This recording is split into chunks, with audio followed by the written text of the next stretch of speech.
E a gente está aqui com o Renato Simões, que atua hoje na Secretaria-Geral da Presidência da República. Ele veio aqui para falar do G20, mas vamos subir ele na canoa. E não tem como não falar da pauta do dia hoje, né, Renato? Tudo bem, Xará? Tudo bem, realmente estava acompanhando um trechinho aqui pelo Instagram antes de entrar, é o tema da vez, né? Pois é, digamos, um ex-colega teu que ocupou a função. Você tá na função dele, Renato? Não, aqui ele foi o secretário executivo, né? Eu assumi uma secretaria que era anteriormente destinada à modernização do Estado, também comandada por um militar, né? Ali a estrutura da Secretaria-Geral, ela foi palco de várias disputas internas entre frações militares durante o governo Bolsonaro. Mas a Secretaria Executiva é que estava ocupada por esse cidadão, né?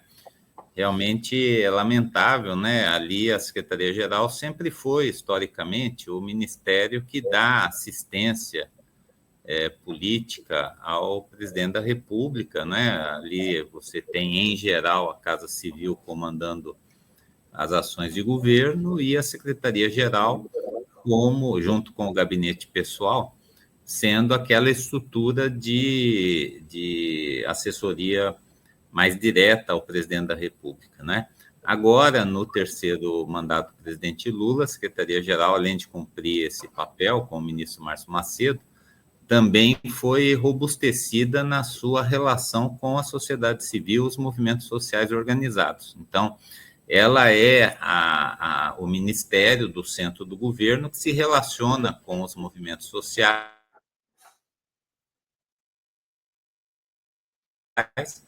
e que promove a participação social. Realmente, a Globo News, né, como mudou num governo democrático popular o papel de uma secretaria que tem relação direta com o chefe de Estado e chefe de governo, né? Hoje não há mais flerte com o fascismo, com o autoritarismo, é um ministério voltado à defesa da democracia e da participação social. Muito bem. Renato, só para a gente, antes de mudar aqui do tema, a gente vai falar do G20, mas quando vocês assumiram, você está desde os primeiros dias de governo, se não desde o primeiro dia. Quando vocês assumiram, havia resquícios dessa articulação golpista? Vocês chegaram a encontrar os servidores, comentavam opção de carreira, de que por aí teria passado alguma articulação golpista contra Lula e Alckmin? Não, assim, houve já uma operação desmonte durante a transição, né? Eu trabalhei no governo de transição até o 31 de dezembro, fui para casa, voltei no 9 de janeiro, né? Porque a nomeação do segundo escalão demorava um pouco. Então, voltei quando vi as imagens da tentativa de golpe no dia 8 e fiquei ali durante uns 20 dias ainda sem nomeação. Houve, durante o governo de transição, uma série de desmontes que foram detectados por nós depois da posse, né? Arquivos que foram deletados, sistemas de informação que foram atingidos, né? Chamava atenção naqueles primeiros dias que o Lé não conversava com o CREA em matéria de sistemas, né? Os sistemas estavam todos desorganizados, os computadores tinham sido deletados nos seus arquivos e os sistemas tinham sido bastante prejudicados na sua lógica de diálogo, né? Então, um sistema de gerenciamento não conversava com o outro.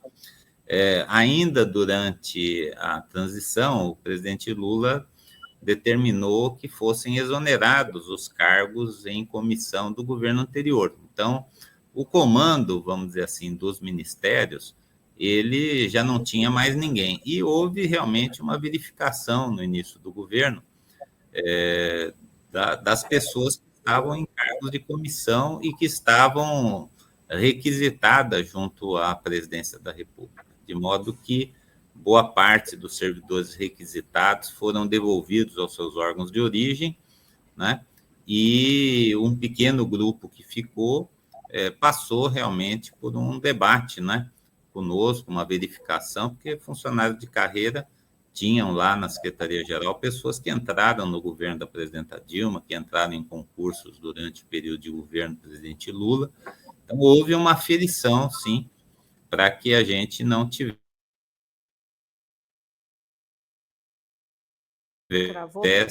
num órgão tão sem comprometidas com o golpismo.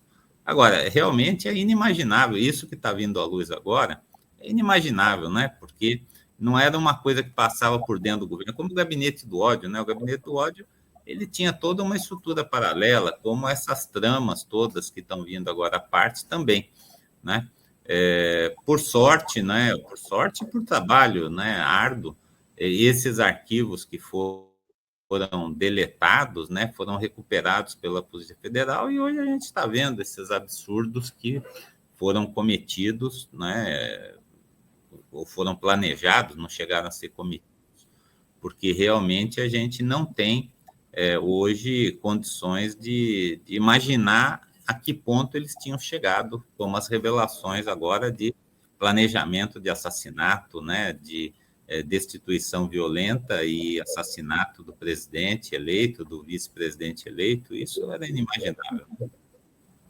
Tem uma questão trazida pela Lígia. Só corrigir meu crédito aí, porque eu sou o secretário de participação social, tá?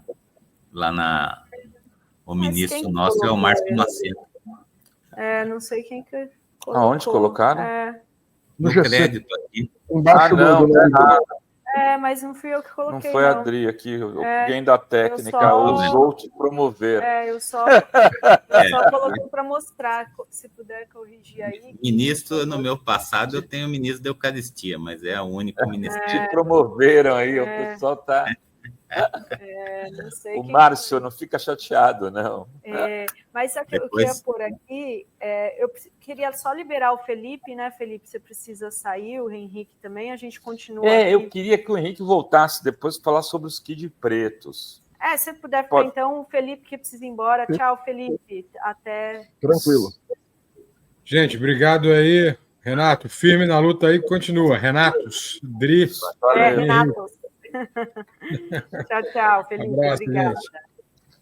Não, que tem essa informação, né, de que 2 presos faziam parte da segurança no G20. E o Mário Fernandes estava no gabinete do Pazuello. Lula corre perigo. Lula corre perigo? Ia falar disso. Segurança do G20 deve ter muita gente dos Kid Pretos. Pois é. Com certeza, absoluta. Não é claro, é óbvio, sim. Esses militares, os Kids Pretos, são... Só para te interromper aqui, mas eu já vou te dar a palavra, vou dar para o Renato também. E nós denunciamos lá no dia 12 de dezembro, quando teve aquilo, a matéria do Henrique, que saiu no dia 13, sobre o dia 12, que passava tudo pelo GSI, pelos Kid Pretos. Desde lá a gente vem falando isso. E o GSI foi assumido no governo Lula pelo nosso amigo carecão lá. G. Dias. O G. Dias, e ele não trocou ninguém. Ele deixou todo mundo. Tendo a matéria nossa sair do dia 13 de dezembro, mostrando o envolvimento daquilo. E nos Kid Pretos agora tem gente envolvida. Tem gente sendo presa. Quer dizer, nós estamos trabalhando com quem? Eu sinceramente, Renato, estou muito preocupado. Não, realmente nós estamos com uma expectativa muito grande. Travou aí. Travou, Renato. De que essas revelações, elas sejam relatadas. Oi? Voltou? Voltou. A nossa expectativa é que... beleza. Então, a nossa expectativa é que os inquéritos em curso, com todas as dificuldades, que é recompor toda uma cadeia de responsabilidades, né, que foi camuflada ao longo desse quase quase 2 anos de trabalho, ela seja em algum momento relatado e o Ministério Público Federal possa, então, oferecer a denúncia contra os responsáveis, porque o fato é que a impunidade gera estímulo, né? E nós precisamos que esses militares, essas pessoas civis, essa cadeia de responsabilidade que comprovadamente teve responsabilidade, seja afastada, né? Porque é aí que nós vamos conseguir incidir, né? Nós temos um ciclo de impunidade no Brasil em golpes do século passado, né? Nós não podemos permitir que isso se estenda indefinidamente. Ainda ontem, aqui em Copacabana, havia manifestantes pedindo anistia para os golpistas do 8 de janeiro, né? Então, é uma fase que precisa se encerrar para que a gente não cometa nenhuma generalização ou despreze, né, o direito de defesa de ninguém, mas é fundamental que esses fatos sejam rigorosamente punidos, né? E os bagrinhos lá do 8 de janeiro estão sendo punidos. Agora é a hora da gente identificar mandantes, articuladores, financiadores, aqueles que de fato constituem aqueles episódios numa tentativa de golpe, né? E esse limpa, ele não vai ser no atacado, ele tem que ser realmente em torno da apuração de responsabilidades, né? Aqui é um efetivo muito grande de militares que estão à disposição, né? Aqui nós temos 2 situações. Nós temos o GLO, que foi determinado para garantir, né, um determinado nível de segurança nas ruas, né, por onde transitam chefes de Estado, nos trajetos, né, e espaços por eles ocupados. E nós temos a segurança dos chefes de Estado, que são corpos bastante especializados, tanto da Polícia Federal quanto de outros órgãos de segurança. Então, é praticamente um efetivo inteiro que está aqui, não é um catadinho de pessoas, né? Realmente, o fato deles terem sido presos aqui no Rio de Janeiro é um constrangimento, né? E a gente vai ter que, de fato, à medida que os fatos vão sendo revelados, isolando e punindo aqueles que, de fato, têm responsabilidade na tentativa do golpe. Ô, Xará, você entrou do computador do ministro? Não, é que ele fez uma live daqui. Por isso ele está explicado o mistério o mistério de Fátima foi esse. De fato, quem utilizou para a live... Trocaram o teu nome aí, mas eu não trocaram, mostrar a manchete, não trocaram o crédito do ministro. Você vê que inteligência é um problema mesmo, né? Do micro ao macro. Eu já culpando a técnica daqui, mas a técnica não, daí. Isso pode ter sido mesmo, porque ele utilizou esse computador para uma live e estava com o crédito para ele na live anterior. Mas vamos, Henrique, faz o seguinte, volta mais tarde aí para falar dos Kid Pretos. Eu vou ter que mudar de assunto aqui, falar com o Renato sobre o G20. Como é que foi o G20 social? Eu sei que você esteve à frente dessa organização junto com o ministro Márcio Macedo. Quais os resultados que a gente pode celebrar dessa iniciativa? Qual o balanço que você faz, Renato? Bom, assim, do ponto de vista da participação social, foi uma escala nunca vista, né? Porque o G20 não é uma organização do sistema ONU, não está regido por tratados, por normativas, não tem uma rotina, né, pré-estabelecida. Então, a participação social, ela se dava, muitas vezes, através de alguns grupos de engajamento em que a sociedade civil tinha acesso, dentro da estrutura tradicional da trilha financeira e da trilha política do G20. E o presidente Lula, quando assumiu a presidência do G20, ele pautou 3 temas que são normalmente enfiados debaixo do tapete pelas grandes potências mundiais, que é o tema da fome, as desigualdades e a pobreza, o tema das mudanças climáticas, da sustentabilidade e da necessidade de uma transição justa, né, de um modelo baseado em uma economia baseada em combustível fóssil para uma outra matriz de desenvolvimento de baixo carbono, e o tema da reforma da governança global. São temas recorrentes, né? Você vai se lembrar, vocês, né, que em 2008, quando teve a grande crise internacional do capital, o G7 foi obrigado a se ampliar para o G20, porque ele era só o fator da crise, ele era o responsável pela crise. Essas grandes economias do mundo são as que promovem a desigualdade, são as que mantêm a fome, são as que poluem, enfim.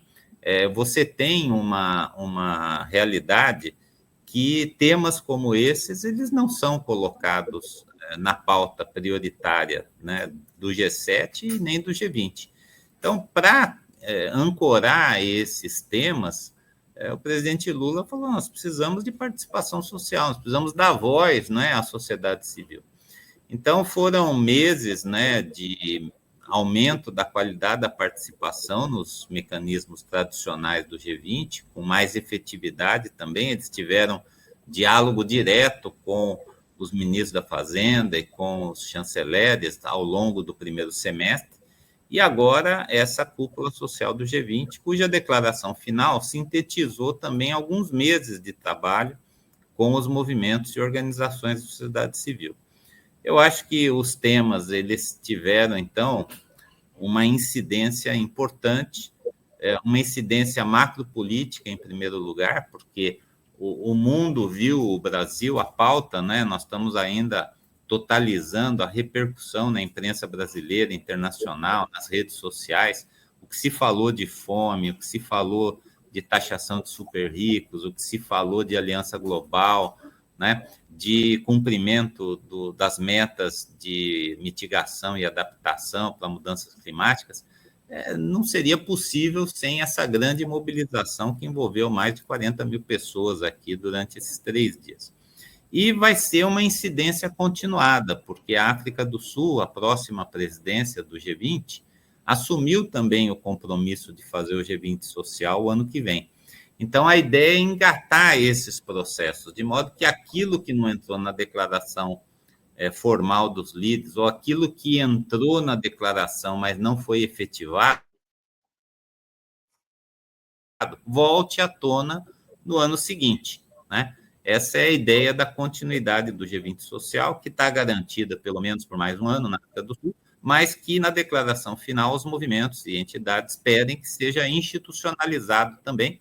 É bom lembrar que depois da África do Sul vem os Estados Unidos como presidente, né, do G20, então a gente precisa aproveitar essa conjunção de países do Sul global que, de forma encadeada, presidiram o G20 nos últimos anos, para não deixar essa pauta e essa participação sem serem viabilizadas no futuro. Ou seja, 2025, África do Sul, 2026, Estados Unidos, sob gestão Trump, estará na presidência do G20, né? Então, né, gera essa dúvida, né, do que vai ser com o Trump, né, essas pautas, né? E o Birajara diz aqui, tudo que o Brasil propôs, a cúpula do G20 aprovou, o Brasil sai altamente vencedor. Queria que você comentasse essa questão do Brasil sair vitorioso mesmo, né, nessa questão da carta. Vitorioso, ainda que nem tudo que a gente propôs entrou, né? Quer dizer, mas o fato é que, primeiro, a liderança do presidente Lula foi inconteste, né? Já há algumas edições não há declarações finais do G20. O fato de ter havido uma declaração final já é algo que a diplomacia brasileira colocava como um dos principais objetivos.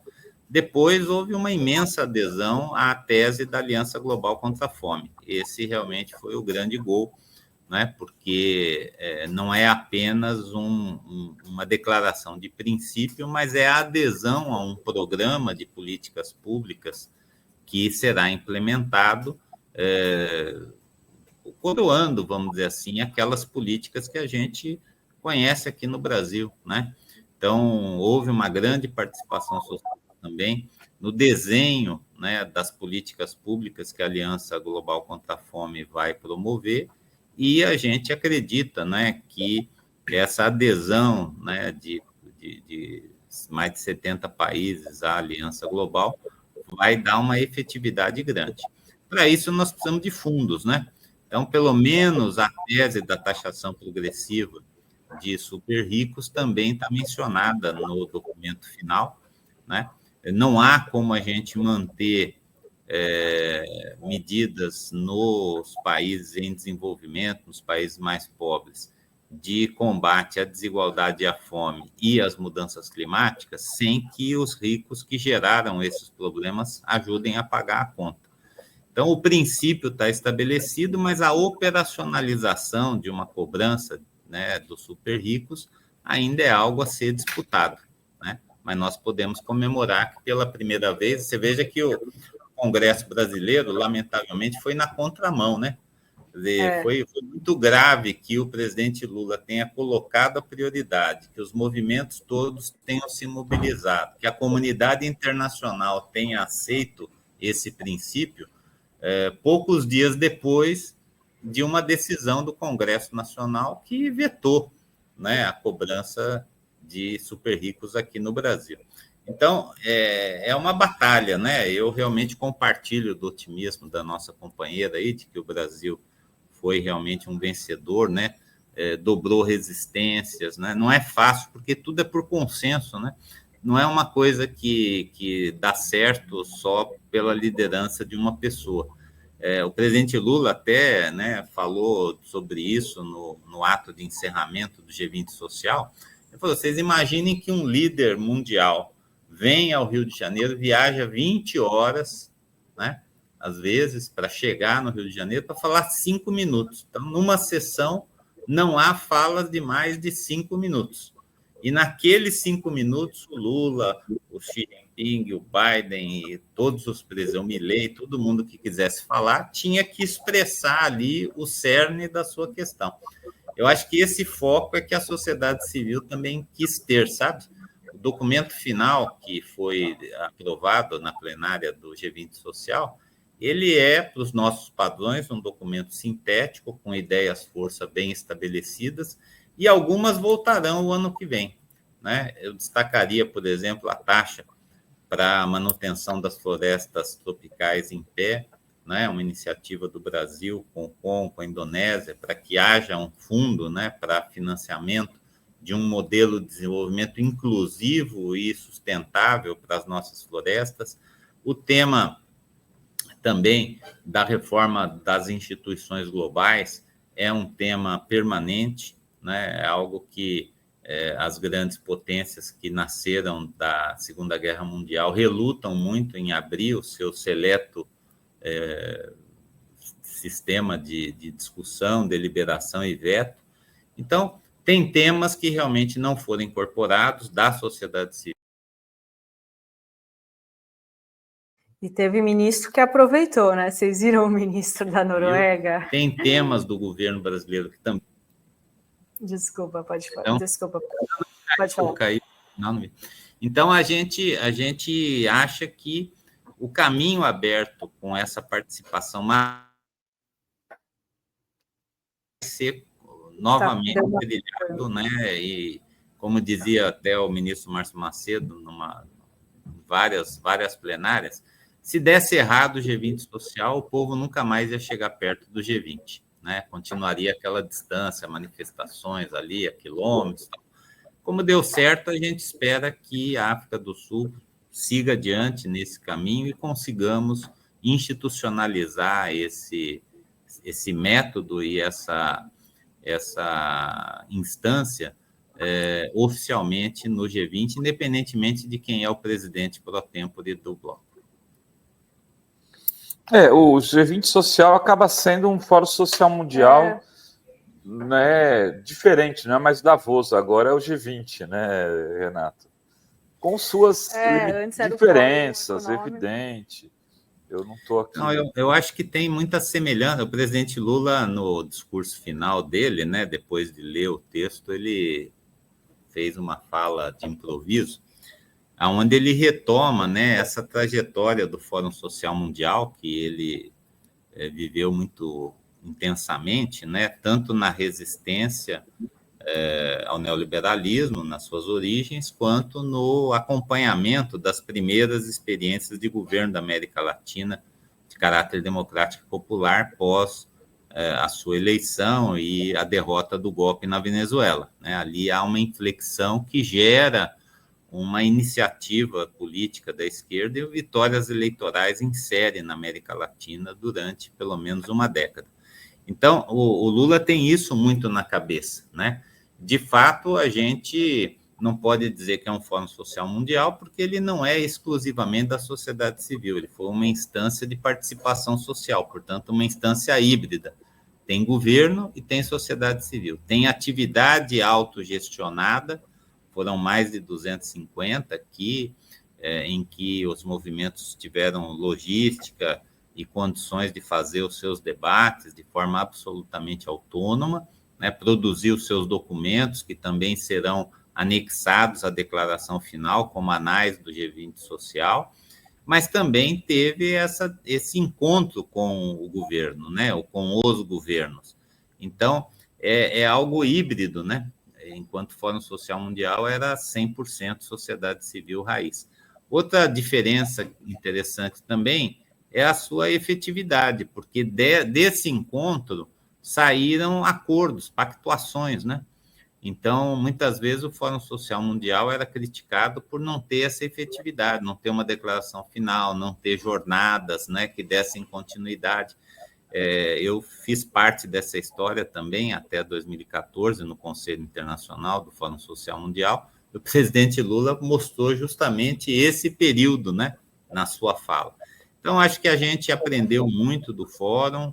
Acho que o G20 Social ele é uma instância que nós queremos institucionalizar, não quer criar nenhum constrangimento a nenhum movimento social, ninguém teve que arriar suas bandeiras, né? Pelo contrário, elas estiveram vivas, erguidas, com energia aqui no Rio de Janeiro, e o resultado final é essa síntese, esse consenso, né, que se produziu, e aquilo que não é consenso, a luta continua, né? Os movimentos vão continuar trabalhando, lutando, o governo vai continuar tentando responder a essas demandas, e assim a gente vai impulsionando processos históricos muito ricos. Eu tenho certeza que a gente conseguiu dar visibilidade e eficácia a muitas das reivindicações históricas dos movimentos sociais, com a metodologia que foi utilizada aqui no G20 Social, coordenada pela Secretaria-Geral e pelo ministro Márcio Macedo.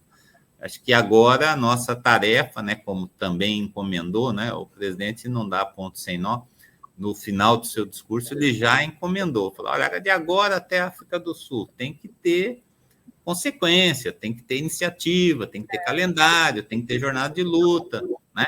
Então, nós já estamos aí também de olho no ano que vem, nós temos o encontro do BRICS, a cúpula do BRICS aqui, o presidente Lula exerce também a presidência pro tempore do BRICS, e temos a COP30.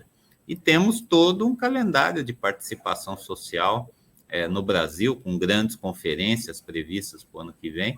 Então, essa ideia de uma participação social que vai do território onde as pessoas vivem, trabalham, constroem as suas identidades, até o plano internacional, que nós estamos buscando como aprimoramento da participação social ao final desse ciclo dramático de quebra democrática e de ameaças à democracia que a gente superou parcialmente, né, com a vitória do presidente Lula. Agora a gente tem que consolidar tanto o Estado Democrático de Direito quanto a democracia participativa para não corrermos os mesmos riscos que nós estávamos lamentando aqui no início da entrevista. Muito bem. Renato, muito bom falar contigo. Esteja sempre à vontade para vir aqui no nosso Fórum 11h30, na TV Fórum. Imagino que você também esteja ainda com tarefas aí para resolver. Já estamos aqui com o Paulo Nogueira Batista Júnior, mas se você tiver um acréscimo final, fique à vontade, Xará. Não, queria só agradecer novamente o espaço, devendo uma visita em São Paulo, que eu vou pagar oportunamente, né? Mas nós estamos aqui com a nossa secretária executiva, Kelly Mafor, aqui terminando os trabalhos, né, aqui na sede do Ministério da Fazenda do Rio de Janeiro, voltando para Brasília hoje, e já à noite, com uma grande plenária virtual dos movimentos sociais, organizando, né, os fóruns de participação social nos estados, que nós vamos agora efetivar ainda no final desse ano, começo do ano que vem, né, fóruns com os movimentos sociais que estão no Conselho de Participação Social da Presidência da República em todos os estados, buscando justamente esse enraizamento. Mas um abração para vocês aí, bom trabalho. Renato. Um abração, Renato. Tchau, tchau.